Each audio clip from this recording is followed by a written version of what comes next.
Hello everyone. पिछले video में हमने बोट एंड स्ट्रीम का सारे कॉन्सेप्ट देखे थे और इस वीडियो में हम लोग देखने वाले हैं टाइम एंड वर्क के सारे कॉन्सेप्ट लगभग देखेंगे। और अधिकतर जितने भी सवाल हमको मिलते हैं एग्जाम में वो सब इन्हीं कॉन्सेप्ट से मिलते हैं, बस इधर उधर घुमा करके चीज़ों को पूछा जाता है। तो फास्ट रिवीजन के लिए आप इसको देखिए, और अगर आपको मेरी स्पीड बोलने की स्लो लगती हो तो आप इसको 2x पर देख सकते हैं। चलिए देखते हैं। पहला है हमारा बेसिक फार्मूला। बेसिक फार्मूले के लिए आपको ये ट्राइंगल याद रखना है, और इस ट्राइंगल में आपको देखना है ऊपर वर्क है, यहाँ टाइम, और यहाँ पर एफिशिएंसी। एफिशिएंसी मतलब होता है कार्य क्षमता। ठीक है, एक दिन में जितना कार्य व्यक्ति कर सकता है उसको उसकी एफिशिएंसी बोलते हैं। तो वर्क ऊपर, टाइम और एफिशिएंसी नीचे। इसका मतलब ये है कि वर्क का टाइम और एफिशिएंसी के साथ हमेशा मल्टीप्लाई होता है। ठीक है, और जब एफिशिएंसी जब पूछेगा तो आप देखो क्या बचता है, वर्क और टाइम, तो वर्क अपॉन टाइम। ठीक है, टाइम पूछेगा तो वर्क अपॉन एफिशिएंसी। इस तरीके से हमको याद करने में थोड़ा आसानी होती है, वर्क अपॉन एफिशिएंसी। याद करने में थोड़ा हमारे लिए आसान हो जाता है। ठीक है, ये ट्राइंगल अगर हम लोग याद रखते हैं तो ट्रायंगल आपको याद रखना है। और मेन जो हमारा फार्मूला है, work is equals to time into में एफिशिएंसी। बार बार मैं इसलिए बोल रहा हूँ ताकि बार बार सुनने से चीज़ें हमारे ब्रेन में ज़्यादा फिक्स होती हैं। तो मैं भी आपसे ये बोलना चाहूँगा कि आप इसको बोल बोल के याद करें ताकि ज़्यादा आउटपुट आपको मिल सके। अब देखते हैं एफिशिएंसी और वेजेस के बीच में रिलेशन क्या होता है। ठीक है, वेजेस मीन्स वेतन या पैसा कितना मिला। तो एफिशिएंसी जितनी ज़्यादा होगी, डायरेक्टली प्रोपोर्शनल है, डायरेक्टली प्रोपोर्शनल है वेजेस के साथ में। एफिशिएंसी जो है डायरेक्टली प्रोपोर्शनल है वेजेस के साथ में, यानी जितनी एफिशिएंसी से आप काम करोगे उतने ज़्यादा आपको वेजेस मिलेंगे। ठीक है, और ये इन्वर्सली प्रोपोर्शनल है टाइम के साथ में, यानी एफिशिएंसी हमारी इन्वर्सली प्रोपोर्शनल है टाइम के साथ में। जल्दी आप ज़्यादा अच्छे से काम करोगे, जल्दी जल्दी काम करोगे, जितनी स्पीड में काम करोगे टाइम उतना उतना जल्दी खत्म होगा। ठीक है, तो टाइम ज़्यादा नहीं लगेगा अगर जल्दी काम करोगे, तो टाइम यहाँ पर एफिशिएंसी हमारी जो है वो इन्वर्सली प्रोपोर्शनल है। वेजेस और वर्क के बीच में आप देख लो रिलेशन। वेजेस जो है वो वर्क डन के अनुक्रमानुपाती हैं, यानी हमारी डायरेक्टली प्रोपोर्शनल है। वेजेस डायरेक्टली प्रोपोर्शनल है वर्क डन के साथ में, यानी जितना काम किया गया उतना ही किराया मिलेगा। नेक्स्ट, वेजेस और टाइम वेरिएशन को देखते हैं हम लोग। डिफरेंट टाइम पीरियड के लिए आप देखो, अलग अलग समय अवधि के लिए वेतन है वो किए गए कार्य के अनुक्रमानुपाती होता है, ये वही सेम है। अगर अलग अलग समय अवधि के लिए कोई व्यक्ति काम कर रहा है, तो जैसे मान लो कोई व्यक्ति इतने टाइम के लिए काम कर रहा है तो उसको इतना ही पैसा दिया जाएगा, पूरा पैसा नहीं दिया जाएगा। ठीक है, तो सिंपल सी कॉमन सी चीज़ है। तो जितना व्यक्ति जो जितना काम करता है, जितने समय के लिए काम करता है, उसको उतना ही अ, उसका उतना ही काम माना जाता है, और उसको उतने के लिए ही उसको पैसे दिए जाते हैं। तो वेजेस आप देखो वर्क वर्क के साथ इसका क्या है। नेक्स्ट है हमारा man power logic. Work done बराबर होता है, ये अनुक्रमानुपाती है, नंबर ऑफ पर्सन इन्वॉल्व। ठीक है, वर्क डन अनुक्रमानुपाती है नंबर ऑफ पर्सन इन्वॉल्व, यानी वर्क डन बराबर होगा नंबर ऑफ पर्सन गुणे एफिशिएंसी और गुणे में टाइम पीरियड। वर्क डन बराबर होगा नंबर ऑफ पर्सन एफिशिएंसी गुणे में टाइम पीरियड। ठीक है, ये आपको याद रखना है, वर्क डन बराबर नंबर ऑफ पर्सन एफिशिएंसी और टाइम के गुणनफल के बराबर होगा, क्योंकि मोर मैन मोर वर्क, जितने ज़्यादा लोग होंगे उतना ज़्यादा काम होगा। ठीक है, ये रिलेशन आपको याद रखना है। अभी यहाँ पर कोई ऐसा यूज़ होने वाला ज़्यादा फार्मूला नहीं है। नेक्स्ट है हमारा डायरेक्ट फार्मूला, देखते हैं अगर हम लोग। मान लीजिए ए ने x दिन तक काम किया, बी ने y दिन तक काम किया। ठीक है, ये ऐसे मान के चलते हैं कि ए को काम करने के लिए, ए किसी काम को x दिन में करता है, बी किसी काम को y दिन में करता है, तो ए और बी जब उसी काम को करेंगे तो कितने दिन में कर लेंगे, यानी दोनों मिल करके अगर उस काम को करते हैं तो कितने दिन में कर लेंगे। तो इसके लिए हमारे पास डायरेक्ट फार्मूला है x y upon x plus y days लगेंगे, यानी ए और बी अगर दोनों मिलकर काम करते हैं तो x y upon x plus y days लगेंगे। अगर हम लोग ऐसे नहीं सॉल्व करना चाहते हैं, पहले इसका दूसरा फार्मूला देख लेते हैं, फिर उसको देखते हैं हम लोग रेशियो मेथड से कैसे इसको सॉल्व करेंगे। रेशियो या ट्री मेथड से सॉल्व करेंगे कैसे। हाँ, ए मान लीजिए किसी काम को x दिन में करता है, बी y दिन में करता है, सी z दिन में करता है, तो इसका फार्मूला है x y z upon x y plus y z plus z x. ठीक है, अब ये मोर कैलकुलेटिव बन जाता है जब यहाँ पर हमारे पास बड़े बड़े नंबर्स आ जाएंगे, फिर आप गुणा करोगे, फिर वो कैलकुलेशन ज़्यादा हो जाएगा। इसको सॉल्व करने के लिए हमारे पास एक ट्री मेथड है, वो देखते हैं। मेथड 2 देखिए, एलसीएम अप्रोच। ये हमारे पास बेस्ट अप्रोच है जब हमारे पास 3 दिए हैं। 2 दिए हैं तो ठीक है, हम कर सकते हैं आसानी से, लेकिन अगर हमारे पास अगर 3 लोगों का आ जाता है तो फिर दिक्कत हो जाती है, फिर वहाँ पे बड़े कैलकुलेशंस हो जाते हैं। तो मान लीजिए ए जो है वो किसी काम को 20 दिन में करता है, बी 12 दिन में करता है और सी 15 दिन में करता है। तो अगर इन तीनों का हम लोग टोटल वर्क निकालें, तो टोटल वर्क निकालने के लिए सबसे पहले हमको इनका एलसीएम निकालना पड़ता है। तो 20 का एलसीएम, 20, 12 और 15 का एलसीएम निकाला, 12, 15 और 20 का एलसीएम जो है हमारा कितना आया, 60 आया। ठीक है, तो 60 हमारे पास ये क्या हो गया, टोटल वर्क हो गया। और टोटल वर्क ये अगर हो गया, और इतने दिन में अगर हमारे पास काम कर रहा है, जैसे मान लीजिए बी जो है वो बी जो है 20 दिन तक काम करता है, तो एक सॉरी ए जो है 20 दिन तक काम करता है, तो यानी उसकी एफिशिएंसी क्या है, किसी काम को 20 दिन में करता है तो 60/20, यानी ये हो जाएगा हमारे पास 3। और इसी तरीके से बी किसी काम को 12 दिन में करता है, तो यानी काम हमारे पास था 60 और उसको 12 से भाग देंगे तो 12 पंचे 60। ठीक है। इसी तरीके से 15 चौके 60। तो इनकी ये जो निकल के आया, ये यहाँ पर हमारी एफिशिएंसी निकल के आई है। ये तीनों क्या है? ये तीनों हमारी ए और बी और सी की एफिशिएंसी है। ए की एफिशिएंसी यहाँ पर 3 आ गई है, बी की एफिशिएंसी 5 आ गई है और सी की एफिशिएंसी 4 आ गई। यानी पहले हमको टोटल वर्क निकाल लेना है, फिर टोटल वर्क निकालने के बाद हम क्या करेंगे, यहाँ पर एफिशिएंसी निकाल लेंगे सबका। तो एफिशिएंसी निकाला हमने। अब ये पूछ रहा था पिछले वाले सवाल में, मान लीजिए इसी सवाल में हमसे पूछ रहा है कि ए प्लस बी प्लस सी तीनों मिलकर के अगर काम करेंगे तो कितने दिन में कर लेंगे। तो ए प्लस बी प्लस सी की एफिशिएंसी क्या है? एफिशिएंसी यानी एक दिन का काम है।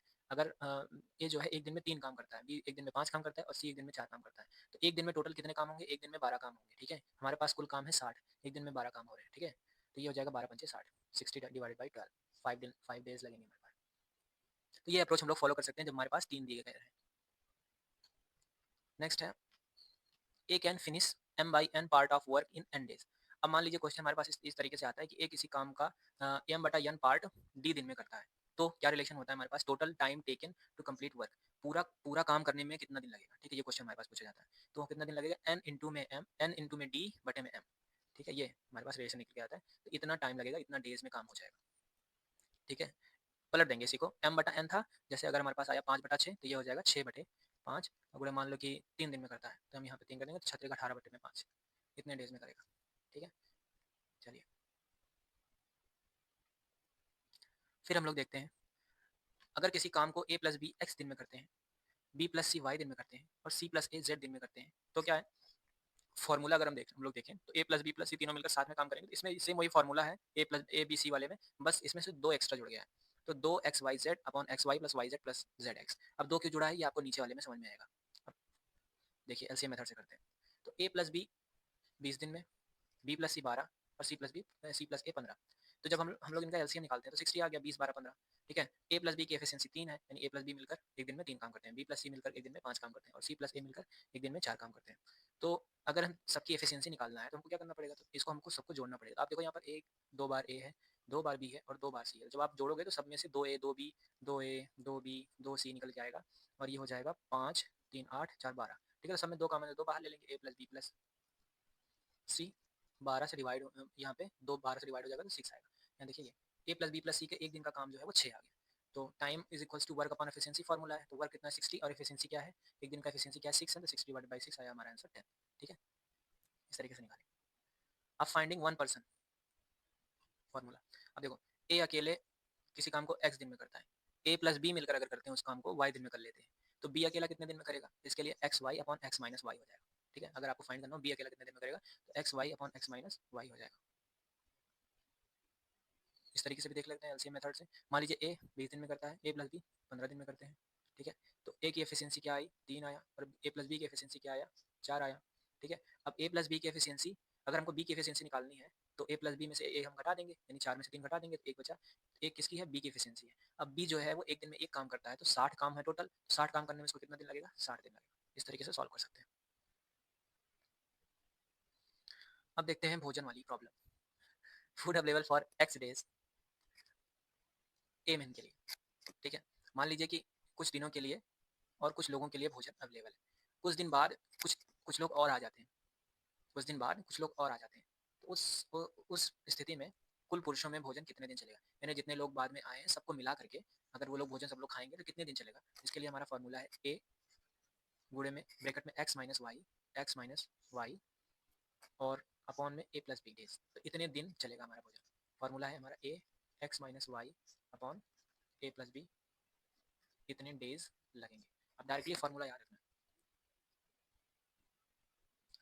रिवीजन एफिशिएंसी टाइम के इनवर्सली प्रोपोर्शनल है, वेजेस डायरेक्टली प्रोपोर्शनल है और वर्क डायरेक्टली प्रोपोर्शनल है मैन और टाइम के। नेक्स्ट क्वेश्चन, नेक्स्ट हम लोग देखते हैं। देखिए ए मैन बी बॉय और सी वुमेन, इस तरह के क्वेश्चन हमारे एग्जाम में पूछे जाते हैं। 10 आदमी 5 लड़के 3 औरतें किसी काम को एक्स दिन में करते हैं, इस तरह से क्वेश्चन पूछा जाता है। तो जब इस तरह के क्वेश्चन के लिए कैसे सॉल्व करें? कह रहा है ए मैन बी बॉयज और C women do a work in X days. X दिन में करते हैं तो कह रहा है ए वन मैन, अब यहाँ पे मैन चेंज हो गए, आदमी बदल गए, B one man B one boys और सी वन वुमेन कितने दिन में करेंगे। ठीक है, तो इसको निकालने के लिए, टाइम निकालने के लिए हमारा क्या है? X upon A one upon A plus B one upon B plus C one upon C. ठीक है, डायरेक्ट वैल्यू पुट कर देना और आ जाएगा हमारा। यहाँ कह रहा है कि कंफ्यूज नहीं होना है ए और ए वन में, ये ए अलग यूनिट है और बी अलग है, और सॉरी ए वन अलग है। अब देखिए efficiency is inversely proportional to the number of days. Efficiency जो हमारी होती है वो नंबर ऑफ डेज के इनवर्सली प्रोपोर्शनल होती है। इसको कैसे देखेंगे? इसको मान लीजिए पर्सन ए बी सी 3 लोग हैं और किसी काम को करने में इनको 3 दिन 4 दिन 5 दिन लग रहा है, ठीक है, तो इनकी एफिशिएंसी क्या होगी, ए की एफिशिएंसी 1/3 होगी, बी की एफिशिएंसी 1/4 होगी और सी की एफिशिएंसी 1/5 होगी। तो ये इनके बीच में रिलेशन है। Efficiency E1 ratio E2 ratio E3 ये होगा बराबर 1/D1 1/D2 1/D3 के रेशियो के बराबर होगा। तो इसको आप लोग याद कर लीजिएगा। अब देखिए, ए किसी काम को 10 दिन में खत्म करता है, बी जो है वो ए से 20% मोर इफिशियंट है, 20% ज़्यादा एफिशिएंट है बी, यानी बी ज़्यादा काम कर सकता है। तो बी को कितने दिन लगेंगे उसी काम को करने के लिए? तो सबसे पहले हम लोग क्या करेंगे, ए और बी का रेशियो मेथड से हम लोग इसको सॉल्व करते हैं। तो मान लीजिए कि ए अगर 100 ए जो है वो 100 काम कर सकता है, तो बी कितना काम कर सकता है, 120 काम कर सकता है, यानी 5 और 6 का रेशियो निकल के आया, 20 पंचे 100 20 का 120, 5 और 6 का रेशियो निकल के आया। अब हमको टोटल वर्क फाइंड करना है, तो टोटल वर्क फाइंड करने के लिए हमारे पास ए की एफिशिएंसी यहाँ पर क्या है, 5 है, और ए एक दिन में 10 काम कर सकता है। और सॉरी, ए को कितना काम करना है, 10, एफिशिएंसी 5 है और टाइम 10 दिन है, एफिशिएंसी 5 है और टाइम यहाँ पर 10 दिन है, तो टोटल 50 यूनिट हो जाएगा, ठीक है। वर्क कितना निकल जाएगा, 50 यूनिट।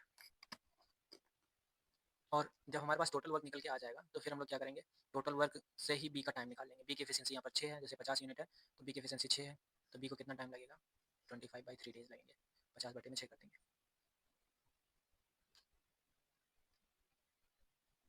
नेक्स्ट है वेजेस डिस्ट्रीब्यूशन टू पर्सन।